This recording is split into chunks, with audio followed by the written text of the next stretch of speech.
Hey, everybody. Thank you for joining us today on our podcast, Moms on the Move. I'm Jen. Noticeably absent is my co-host, Ashley Staggerwald. She could not be here, but I have two wonderful guests, Liz Peebles and Anna Paddock. So thank you for coming. Liz is my dear friend, so she didn't have a choice. She had to come on and discuss today. We are going to talk about infertility. So this is a subject I think I had mentioned in the trailer, but it's like dear to my heart because we dealt with infertility issues as you have, and we were about to adopt, and then we found out we were pregnant with our first after I got the nursery ready for a boy, the adopted boy. I found out I was pregnant with a boy, so it was just kind of crazy how it all happened. But I think everyone has a story, and it can be stressful, like sure. so emotional, and I think that it's not talked about enough.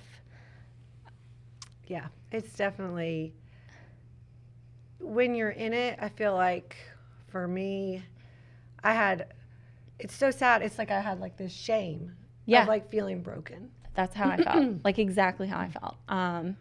So you have 3 kids. Yes. I have 3 kids, and you have 4 kids, correct? Okay. So if you want to just tell us a little bit about like the path to get to that point. Because you're first, you adopted Hannah. Yes. So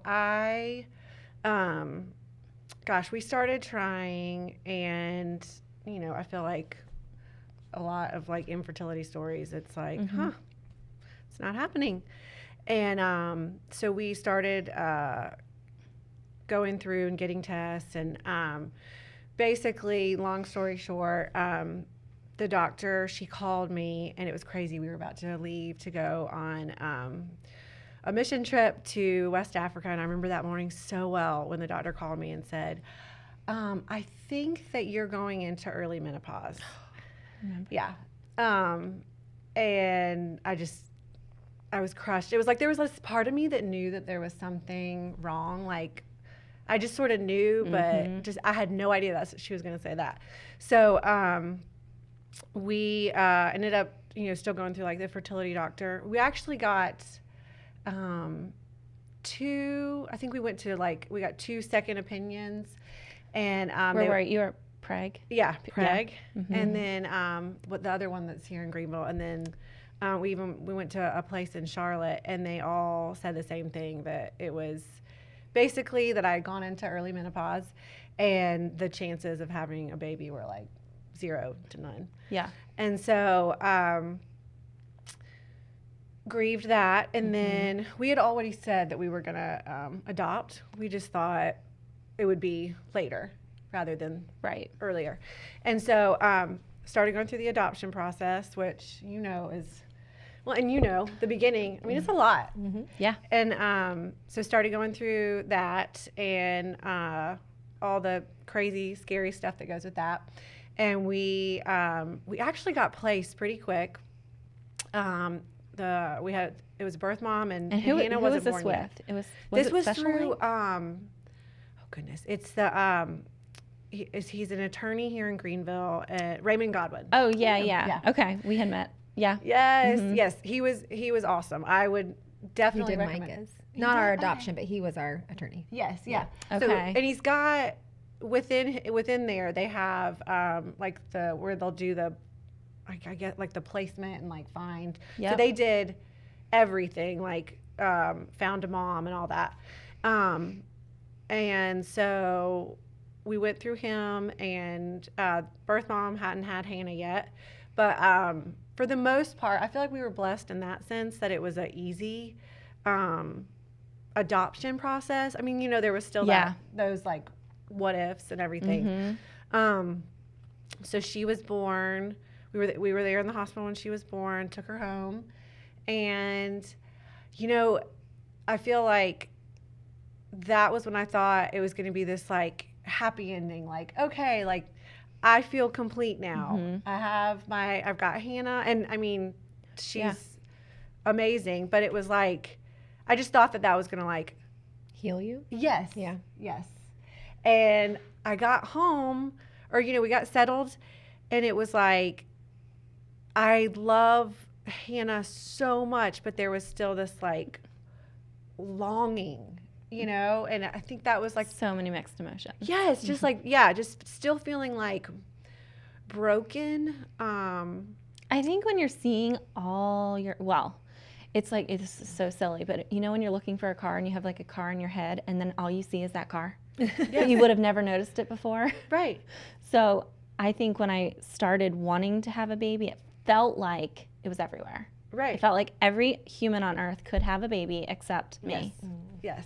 Even though that's not the truth, that's what it felt like. Yeah. And there was no telling me otherwise. Mm-hmm. So, you know, anyone giving me a pep talk, it wasn't working. Mm-hmm. I felt the same. I felt like very ashamed. I felt really guilty too, because I felt bad for Chris. Mm-hmm. Mm-hmm. Like I remember specifically thinking, God, would he have married me if he knew this before, that I couldn't have a baby? I remember asking Greg that. And I mean, luckily they were such supportive husbands. I know. You know, and this is so mean to say this, but I remember like in that darkness thinking like, what if he was the one that had the issue? Would I be as supportive of him as he is of me? Mm-hmm. And I struggled with that a lot because I was like, I don't know, because I wanted this family. And the fact that I wasn't the one, it was embarrassing. I felt embarrassed and ashamed and like, you know, just so many emotions. Yeah, it's like As a woman. the one thing that we should, that God's blessed, you know, women with and not men or males, I couldn't Yeah, do. right. And I just felt broken. Like why, or like a failure. Mm-hmm. So you adopted Hannah, and then And then I will say, I remember you called me. I remember when you okay. I was giving Hannah a bath, and you called me and said, "You're not going to believe this. I'm pregnant." And that was, again, one of those moments, like what you talked about, where you feel like everyone around you is pregnant. Right. Yep. And I was like, I had so much guilt because it was like, I was so excited for you, but then I was like mad, like, why God, why her and not me? Right. And then I was mad at myself for being for mad. being mad. Yeah, like then you feel guilty for having that feeling, even though you can't control it. Yeah. And so I was so excited for you, but Yeah. at the same time, like, I think I went back into my hole of just like feeling guilty for being upset and just having shame. And I'll never forget going out to dinner.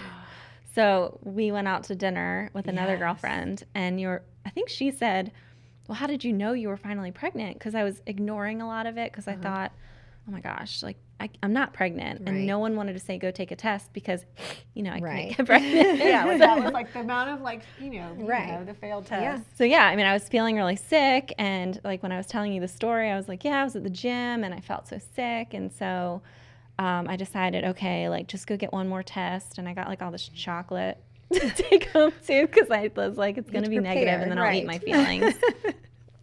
So anyway, it came back positive, and I remember when I was telling you like the symptoms, you were sitting at dinner, I guess internalizing and like, oh my gosh, am I pregnant? And you went that night. I went. We went and got sushi, and after that we left, and I went to CVS and bought a test, which like, you know, I'm like, I don't want to do it. I don't want to.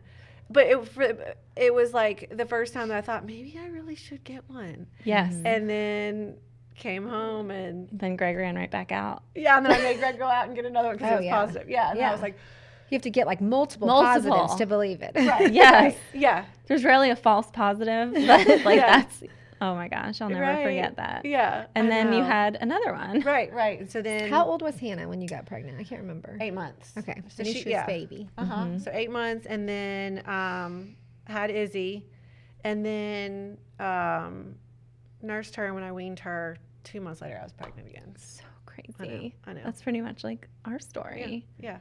It's like my body just reset itself. Yeah. And was like, actually, now you're fertile Myrtle. You know, like, I don't know how, I mean, everything under the sun was saying, no, you can't have a baby. And then, I mean, then all of a sudden, it's crazy. So what's your story? So I feel like I can relate to y'all, but I also feel like I had some different feelings.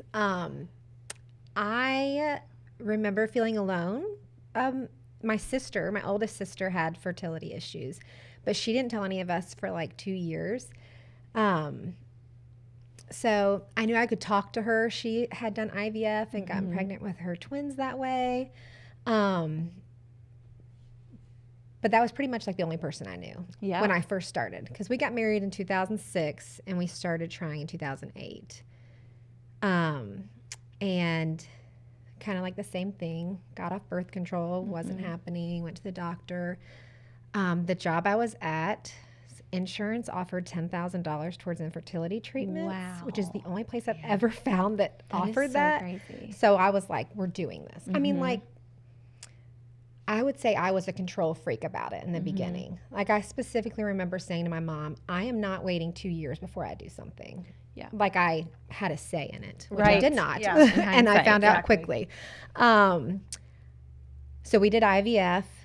I got pregnant, and then I had a miscarriage, and I didn't have anything to freeze or anything. It was very disappointing. And I think at that point, I realized, like, I'm not in control, and I'm not in control. Like, I'm not the boss of me and my husband, because I feel like I was almost the one making the decisions because it was my issue. But once we stepped back and thought about it and thought about, like, what are our goals? What do we want? We got it to a point where we set other things in priority other than having children. I mean, we still tried unsuccessfully. And then I had talked to him about adoption, which we had talked about in the past. It was a thing that we were always interested in, but not necessarily a for sure thing. We had started talking. I got in contact with a lady that I used to go to school with that was a few years older than me, and she told me about Carrie at Special Link. That's who we were Yeah, using. that's what she had told me. Yes. But I'm trying to remember how it all played out. My husband did not. So we wanted to get out of debt before we started the adoption process. And my husband did not want to go into debt. Because it's so Yes. expensive. Yeah. So we paid off our student loans, and we had like I don't remember. I can't even equity line on our house because we did improvements. So we paid off that. And then I was so excited because I'm like, this is it. This We is it. finally get to pursue adoption. And we were driving to Charleston to see friends, and my husband told me that he wanted to get his master's degree. And he didn't want to go into debt to get it. And I remember crying because I'm like, I want to be a mom. Yeah. So we did that. And then in August of 2012. I'm so bad with dates. Yes, August 1st, 2012, I believe. There was a sermon at our church that was talking about, it was Clayton King, and he said, sometimes you don't see God move until you take the first step. Like, you're waiting for God to do something, but you've got to take the first step. And so after that service, I said to my husband, I think we need to do adoption. I know we don't have all the money saved. We have some of it saved. I think we need to do it. And so he agreed. And so we contacted Carrie, told her we want a baby. This is our first. We want a baby.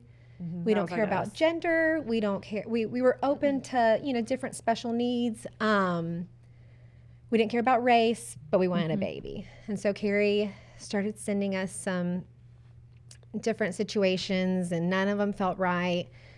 And one night, let's see, so we got Amali on October 11th. So October 9th, we got an email, and it was a 3.5-year-old little girl. All we knew was her age. I don't know if we knew her race, her age, her height, and her weight, I believe. Oh my gosh. Wow. And so I texted my husband and I said, did you get this email? Because I was doing something away from the house. And he said, yeah. And I said, what do you think? And he said, I don't know. And he said, what do you think? And I said, I don't know. I think we should talk about it. So that night we went home and we talked about it, and we prayed about it. And we were both like, okay, maybe we're not going to have a baby. Like, maybe this is it. Yeah. So we put in our interests that night, and we were told we were a backup family. And so 8:30 the next morning, we got a phone call that she was ours, and they wanted to know if we could get her the next day. Oh my And I was like, gosh. can I have a little bit more time? Yeah. So we went and got her the 11th. And that was really hard. I'm I mean, she did sure. amazing. as amazing as you can. Yeah. We brought her home from her birth family. Okay. So there was some, struggles as that's a she hard had age, loss. too. Yeah. And she was 3.5. So Oh, she had a lot of right. spunk, a lot of spunk. I mean, some of the things that she did, we'll tell her now, and we'd like laugh. Like, can you like? Not that they were bad, but it was just like shocking. Like, oh my gosh, I can't believe she just said that. So her adoption was actually really hard. We waited 8.5 months before we were able to finalize, and had a lot of legal issues come up, which I won't go into detail about. Was it an open adoption, closed? I would say semi-open. I sent her birth mom emails.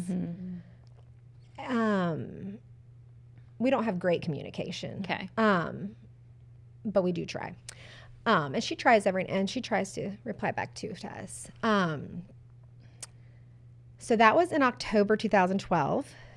And then in February 2013, so a few months later, we told Carrie we were still interested in more children. So she had been sending us some things, and she sent us about a baby that was going to be born to a very young mom, and asked us if we felt like we would be open to that and be like a mentor towards this mom also. So my husband was at work, and I called him, and this is the same day that I took a pregnancy test.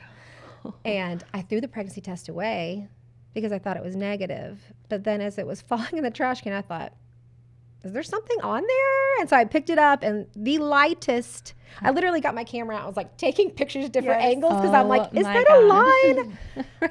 So I called my husband, and I'm like, hey, we need to let Carrie know if we're interested in this other baby.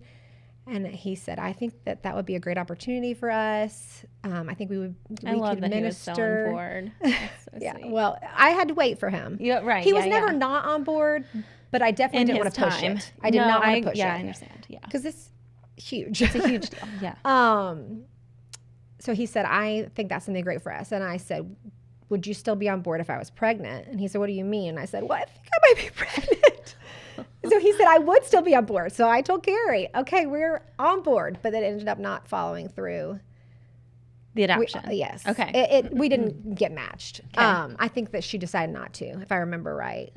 Somewhere in between all of this. Oh, before that also, we had a failed adoption after a Molly. Did I tell you about this? I don't think I knew that. It was in December. So we had a very eventful. So October, we brought a Molly home. December, I was there for the birth, cut the umbilical cord, stayed with her the first night, and then at signing, she changed her mind. Oh. So that was really hard. Really hard, heartbreaking. I wanted like what was best for her and the birth mom, but I knew that the lifestyle that birth mom was living, and so it made me really sad for the situation. I do think that they are doing better now, years later, but I think they had a hard path. Don't you struggle? I mean, I think, just to insert myself, a common feeling in all of this is that you feel like you could be such a good mom, and then you see other situations that aren't. Yes. And you are like, why? Right. Like, here I am that wants to give everything into this baby. Yeah. And there's other people who could care less, essentially. And they're just getting pregnant. And they're just getting pregnant. Yes. And they're just, so that was, I just remember feeling like very strongly about that too. Like, it was just a why. Right. Yeah. And having to get off Facebook because everybody was pregnant. Oh. Yeah. Just had to take a little break. Yeah. Right. Well, we did. Okay, so we brought Molly home in October, had a failed adoption in December, found out I was pregnant in February. So it was really exciting. So in October 2012, we brought a Molly home. October 2013, Elin was born. And then after Elin was born, we pursued adoption again, but we went through DSS this time, which was very difficult for us. Mm-hmm. I was used to going through Carrie, which was just a breeze. Yeah. And DSS She's was so not. wonderful. Which I'm not knocking it. It just was not an easy process for us. It took us 9 months to even get approved. Nothing was happening. for years. Like we waited for years and nothing was happening. And there's so many kids. I know. And I think they're just so overloaded. I was about to say, they're probably doing the best they can. Right. Oh yeah. Given with what they and have. they have turnaround and within their staff, and there's confusion. And I mean, I know so many people that have wonderful situations with them. We just were not one of those people. Right. So I'm trying to think through it. Yeah, because so we waited for years through DSS. Nothing happened. We moved. All this time we're trying to get pregnant, not getting pregnant. In January 2017, Carrie messaged me on Facebook and said, "Are you guys still considering adoption? And if you are, would you consider a baby boy due next month?" And I'm like, yes, but of course I had to talk to my husband. Yeah. And so I already responded. I'm like, don't think about the money, because DSS, we didn't really have to worry. Right. No. So I said, don't think about the money. Would you be open to this? And he said yes. So we contacted Carrie, and there was a few families that put in their interest, and we had to wait, and then we were chosen. Because did you have to make the little book? We made a book. I Yeah. did like a 24-hour turnaround at Walgreens book. Yeah. Got all of our stuff done, completed, approved. I mean, it was like a whirlwind. He was born on Valentine's Day, and then 7 days later, we found out we were pregnant with Isla. Oh my gosh. So it was like a lot. So they're both 3? They're both 3 right now. Okay. Yep.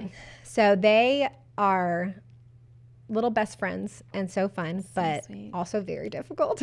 Yeah. But I will say, like, going on y'all's feelings, I remember in my fertility journey thinking, like, why can they get pregnant and not me? And I remember when I got pregnant with Isla, almost feeling guilty. Like, why is God blessing me with a pregnancy when I know all these other women who have never been pregnant?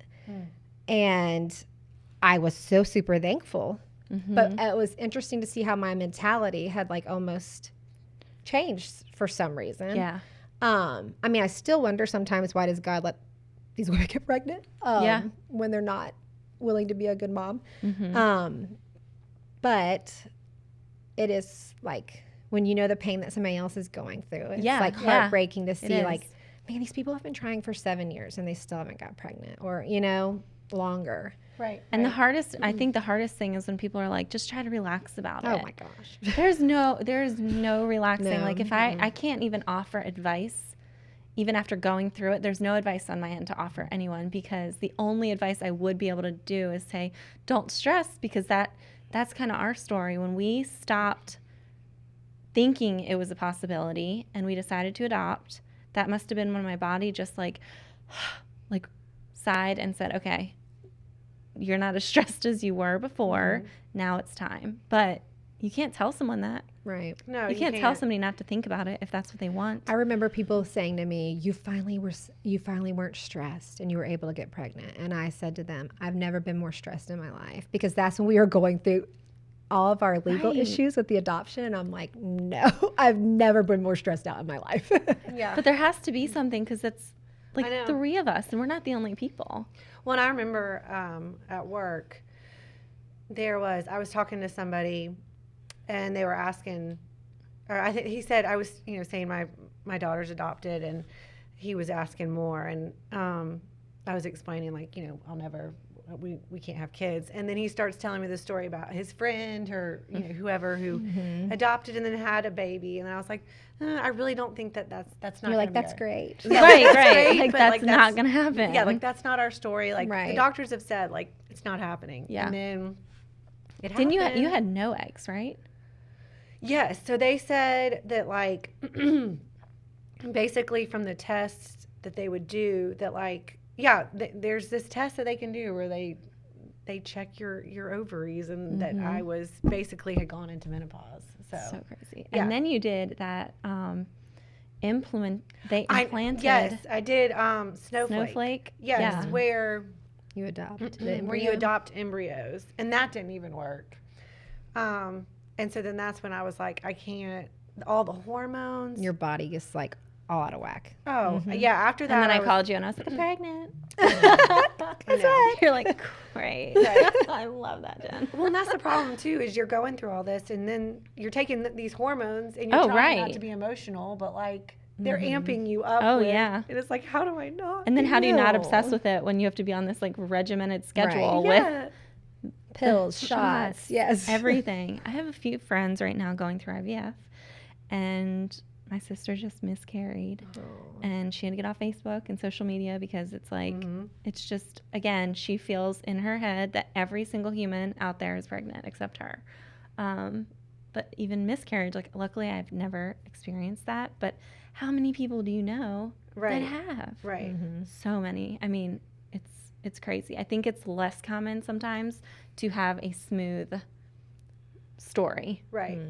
And I think as like women, we need to prepare almost that it's not going to be like, I'm going to get off my birth control and everything's going to be perfect. Yeah, like you think it's just going to be this like growing up, like I'm going to get married and have 2+ kids, and it's like, you know, you have this whole plan, and then God's like, no. Yeah. He's like, I'm going to make you go through menopause, then put someone else's embryos into your body. Right. Then And I do believe, like how you were saying, like, what is it about, like, because we all have the same, like, similar story of, like, adopting or, like, just getting our mind somewhere else. And I think, like, for me, God used it, like, there was things I needed to work on about me, like things that I was holding on to way too tightly, like control. And I know that, you know, God handpicked Hannah for us. And it was like, I needed all of that. And even though it was such a hard journey, it was like, I learned so much and God showed me so much going through it, you know, that I would never change it. But it is crazy that the way that you see all these like crazy stories, like where I'm a firm believer in God's timing. Yes. So I think that it all happened in God's timing. I personally don't necessarily believe that it's because you're not stressed or you're not thinking about it. I think that God had a plan for our life before, you know, we were ever born. So He knew I was going to have a Molly. He knew I was going to have failed adoptions. He knew I was going to have Elin, Micah, Isla, all that. I had nothing to do with it. You know what I mean? Yeah, I think trying to control the situation, if you could, maybe that's the advice. Like, as much as possible, try not to control it. Right. Yeah, just like remain hopeful, but try to let go of that control. Right. Like, I remember even trying to do like a sugar-free diet, acupuncture. I stopped working out and I was doing like only yoga. Acupuncture. I think we talked about that. Yes. We were doing it at the same time. So like tried to go off coffee. Yeah, like everything. I never tried that. Like this tried alone is making me depressed. Why would I do this? I know. I look back at like pictures of that time and I was so skinny, but so sad. Because I was eating like grass and like trying to meditate, not getting pregnant. And I just look back at pictures and I'm like, God, I was so miserable there. I just remember that time. Right. Because you want it so bad. And I think like it's a good time to like really work on yourself. Like you have no other option. Yeah, you don't. Yeah. And in that way, as hard as that is to, you know, slow down, because we don't ever slow down. Right.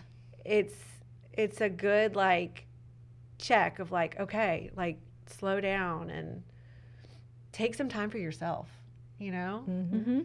Yeah. Although I think that's part of the problem too. You feel like, how much more can I do?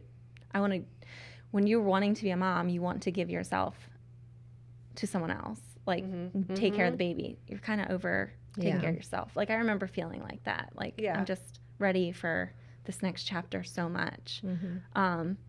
But even your story, you said like when I called you that one night, I remember when you adopted Hannah, I was signed up with Special Link too, and we kept getting scenarios sent and like different stories, and a lot of them just weren't fitting for us, and it started getting a little depressing because the birth mom would be on drugs or they'd want you to pay for. I remember that.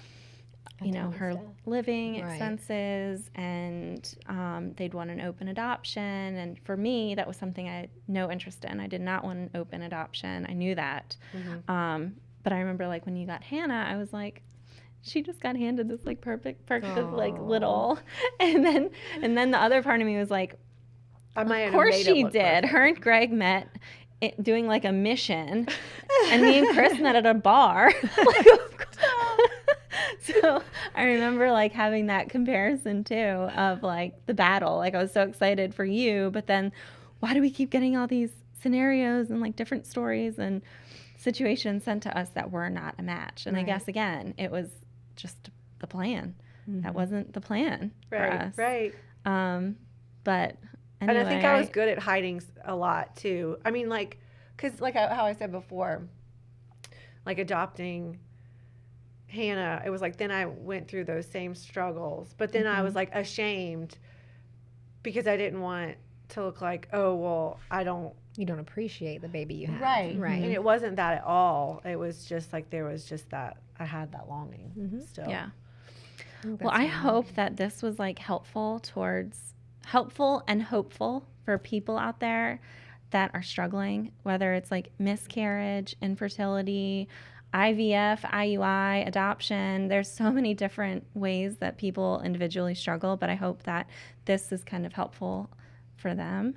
So thank you guys for coming. I guess we should shout out to Carrie because we did mention her. We love so Carrie is amazing. She works with Special Link in Greenville, and she was just such a wonderful resource. And for you, obviously. Yes. She still is a great resource for me. Yeah. So if anyone has any questions, or just, needs to talk to anyone, I think she's a good resource, but also just hearing everyone's story is hopefully helpful. So yes, just know you're not alone. Yeah. Whoever. There's so many different, I feel like there's so many different stories. And like you said at the beginning, people just don't talk about it. No, because it's like shame. Yeah. But thank you girls for coming. Thank you. Yes. For having us. And thank you everybody for watching, and we look forward to seeing you next time.